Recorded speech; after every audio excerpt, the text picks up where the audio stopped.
নির্বাচনের পর সম্ভাব্য প্রধানমন্ত্রী যিনি হবেন আমাদের জনাব তারেক সাহেব, উনি আজকে প্রধান বিরোধী দলের যিনি প্রধান হবেন জামাত ইসলামীর আমির ডক্টর শফিকুর রহমান, তার সাথে সৌজন্য সাক্ষাৎ করতে আসছেন, একটা কার্টেসি ভিজিট করতে আসছেন। এটাকে আমরা ওয়েলকাম করি। আমি মনে করি এই ধরনের নিউ কালচার নিজেদের ভিতরে থাকাটা এটা একটা গুণগত পরিবর্তন। It's a good beginning. অত্যন্ত সাহায্যপূর্ণ পরিবেশে আলোচনা হয়েছে। আমরা দীর্ঘদিন বিএনপি এবং জামাত ইসলামী একসাথে স্বৈরাচার বিরুদ্ধে আন্দোলন করেছি, সংগ্রাম করেছি, গঠনে আমরা সরকারের অংশগ্রহণ ছিলাম।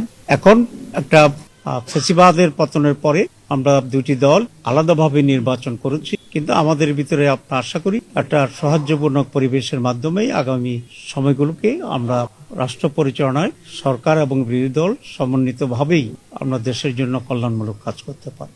আমরা এই ব্যাপারে একমত হয়েছি যে সকলে মিলে একসাথেই একটা কনস্ট্রাকটিভ ফিউচার আমরা গ্রহণ করতে পারবো, একটি নতুন বাংলাদেশ আমরা গঠন করতে পারবো। মৌলিকভাবে আমরা এই আলোচনা একমত হয়েছি এবং নিজেদের ভিতরে মৌলিক কোনো ঝামেলা হলে আলোচনা ভিত্তিতে যাতে একটা পজিটিভ একটা সমাধান আসতে পারে সেই সব বিষয়ে আমরা আলোচনা করেছি। আমাদের আমির জামাত বলেছেন যে কয়েকটি প্রায়োরিটি বিষয়ে এখানে আমাদের আলোচনা হয়েছে। প্রথম কথা হচ্ছে ল অ্যান্ড অর্ডার সিচুয়েশন, মানুষের সিকিউরিটি ইস্যুটা হচ্ছে সবচেয়ে বেশি। এই বিষয়ে যেন সরকার অত্যন্ত গুরুত্ব দিয়ে কাজ করে।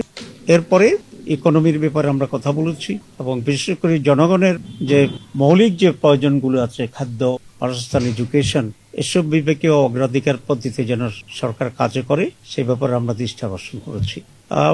It's a beginning. আমি মনে করি যে একটা মৌলিক কোয়ালিটেটিভ চেঞ্জ যাতে আমরা এদেশে পেতে পারি সেই বিষয়েও আমরা দৃষ্টি আকর্ষণ করেছি।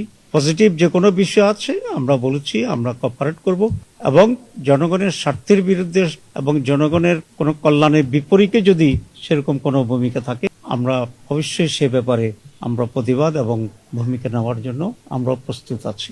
এতটুকুই কথা হয়েছে আজকে।